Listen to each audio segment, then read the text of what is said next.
It's 110 degrees outside, you're walking across a parking lot, and you already know what's waiting for you. That seat is going to burn the back of your legs, the steering wheel is going to be untouchable, and you're going to sit there with the AC blasting hot air in your face for 2 full minutes before anything gets better. Now here's the part that's going to annoy you. Your car has a built-in feature that could have dropped every window and vented all that heat while you were still 40 feet away. It's been sitting in your key fob this whole time, and nobody ever told you about it. That's the thing about modern cars. They're absolutely loaded with features and shortcuts that never get mentioned, partly because the owner's manual is 400 pages long and nobody reads it, and partly because certain shops make very good money on problems you could have solved yourself with something already sitting in your kitchen. So today we're going through the tricks that actually work. Real ones. The kind mechanics use on their own cars, not the nonsense you see on social media where somebody pours soda on a battery terminal. Let's start with that key fob, because it's the easiest win of the entire video. On most cars built in the last 15 years or so, if you press and hold the unlock button on your remote for about 3 to 5 seconds, every power window in the car will roll itself down. Sunroof too, on a lot of models. It's called global open, sometimes express down, and it exists because engineers figured people would want to vent a hot car before getting in. On some vehicles, especially older European ones, it works a little differently. You put the physical key in the driver's door lock, turn it toward unlock, and just hold it there. Same result. And it works in reverse. Hold the lock button, and any window you left open will close itself. If you've ever walked out of a restaurant into a rainstorm and remembered you left the windows cracked, that one button will save your interior. Try it in your own driveway right now, before you need it. Hold unlock, count to 5, and watch what happens. If your car has it, you just permanently upgraded your summer. And it's worth mentioning that a lot of dealers are more than happy to sell you a remote start package for $600 or $700, mostly so you can cool the car down before you get in, when this feature was already built into the key in your pocket. Now the exact opposite problem. Winter, 20 degrees out, and your door lock is frozen solid. The key goes halfway in and stops, or it goes in and won't turn. Most people start forcing it, which is how you snap a key off inside a lock cylinder and turn a 5-minute annoyance into a locksmith bill. The fix is probably in your center console. Alcohol-based hand sanitizer. Squeeze a generous amount right onto the blade of the key, coat the whole thing, and then work the key gently into the cylinder with a little wiggle. The alcohol content in sanitizer is high enough that it melts the ice inside the lock almost immediately, and the gel carries it down into the pins instead of just running off like plain alcohol would. Give it 15 seconds, wiggle again, and the lock turns. I keep a small bottle in the door pocket from November to March, and it has bailed me out more times than I can count. One warning though, don't use hot water. People do it every winter, and all you're doing is putting more water in the lock, which refreezes harder 10 minutes later. And if you use water that's actually hot on a frozen window, you can crack the glass. Alright, we're about to get into the actual hands-on stuff, so if you're finding this useful, take 2 seconds and subscribe. It genuinely helps. Here's one that drives me crazy because of how badly people get overcharged for it. Your seatbelt. You pull it across your chest and it drags, it hangs up halfway, and when you let go, it retracts about 8 inches and then just gives up and hangs there limp. Most people assume the retractor mechanism is failing. It almost never is. What's actually happening is that years of dust, skin oil, dirt off your jacket, and general grit have worked their way into the webbing and into the slot where the belt disappears into the pillar. The spring inside is fine. The belt is just fighting friction. Grab a can of silicone spray lubricant, pull the belt all the way out to its full length and hold it there. Spray the silicone onto a clean rag, not directly onto the belt, and then run that rag up and down the entire length of the webbing on both sides. Then put a very small shot of silicone right into the slot where the belt feeds into the trim. Now cycle the belt in and out 10 or 15 times to work the lubricant through the whole path. The difference is immediate. It glides out, It snaps back like it did when the car was new, and it costs you almost nothing. Meanwhile, a shop will quote you $400 to $600 to replace that retractor assembly. And here's the uncomfortable part. They know most people won't argue about a safety item. Nobody wants to be the person who said no to a seatbelt repair. Two things to be careful about, though. Use silicone specifically, not a general-purpose penetrating oil, and definitely not anything petroleum-based, because those can degrade the fibers in the webbing over time. And after you're done, give the belt a hard, sharp yank. It should lock up instantly. If it doesn't lock, stop and get it inspected properly, because at that point, something actually is wrong. Staying on the theme of things that look worn out but aren't, let's talk about your rubber floor mats.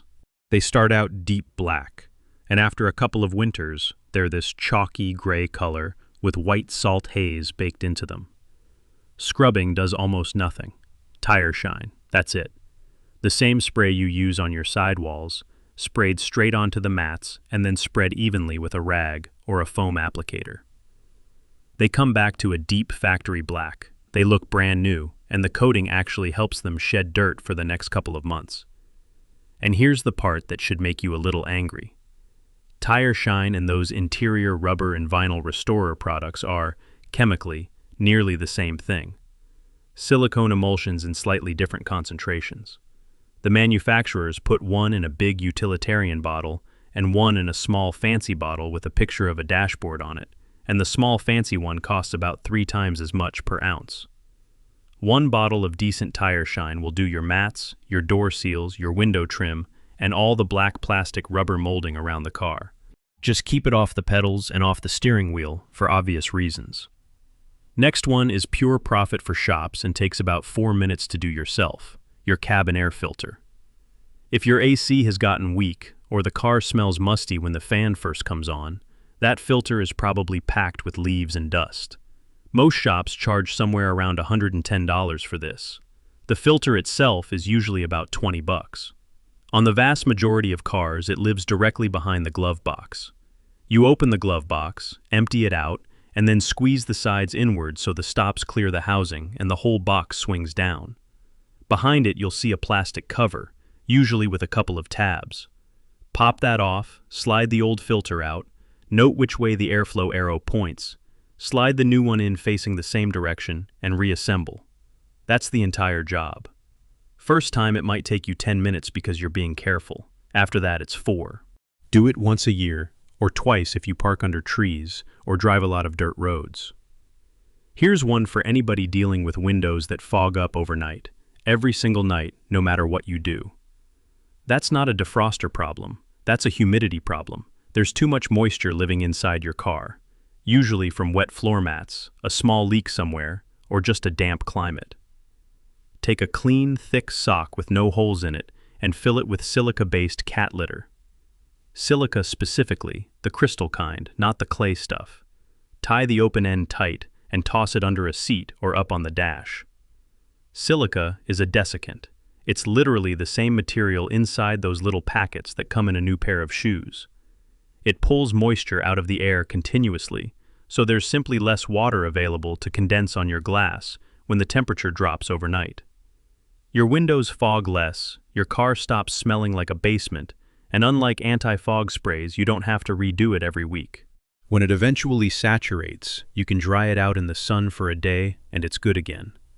I keep 2 in my car through the winter, one up front and one in the trunk. While we're on visibility, wiper blades. You get that chatter, that streak right across your line of sight, and you assume the rubber is shot. Half the time it isn't. What's on the edge of that blade is a hardened film of road grime, wax, and oxidized rubber. Take a rag, soak it in isopropyl alcohol, lift the arm, pinch the blade, and drag the rag along the full length of the rubber edge 2 or 3 times. You'll see black come off onto the rag.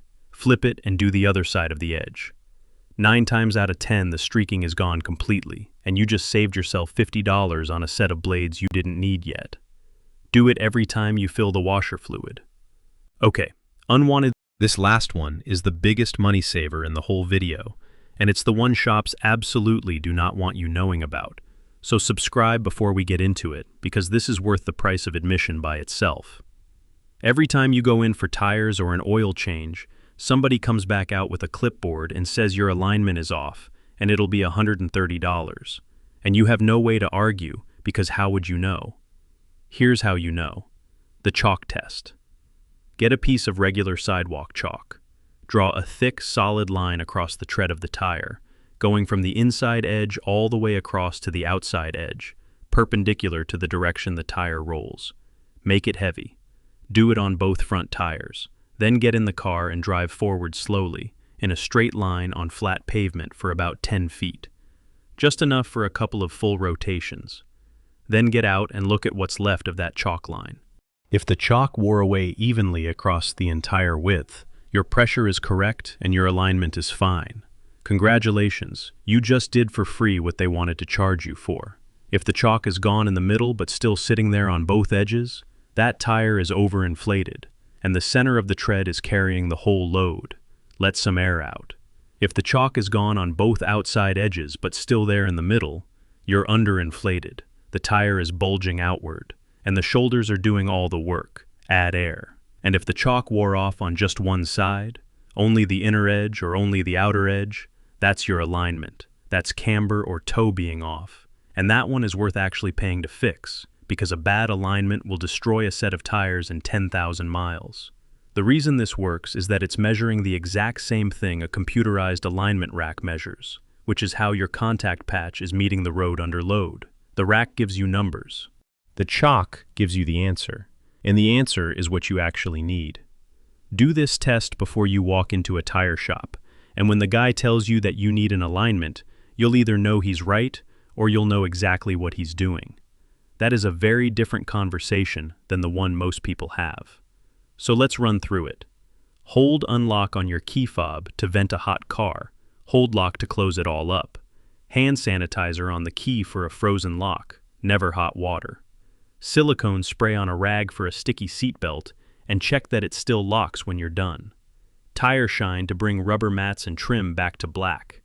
Cabin filter behind the glove box, $20 in 4 minutes. A sock full of silica cat litter for foggy windows. Rubbing alcohol on the wiper edge before you buy new blades. And chalk across the tread before you ever pay for an alignment. None of these are tricks. They're just things that don't get explained to you. And that gap is where a lot of money quietly changes hands. Now I want to hear from you. Drop a comment and tell me what you're driving and how many miles are on it. And if you've got something acting up right now, a check engine light, a stored code, mileage that suddenly dropped, whatever it is, put it down there. I read them and I answer, and half the time somebody else in the comments has already fixed the exact same thing. And if any of this saved you $1 today, hit that subscribe button so you catch the next one. Go try the key fob thing right now, seriously, and I'll see you in the next video.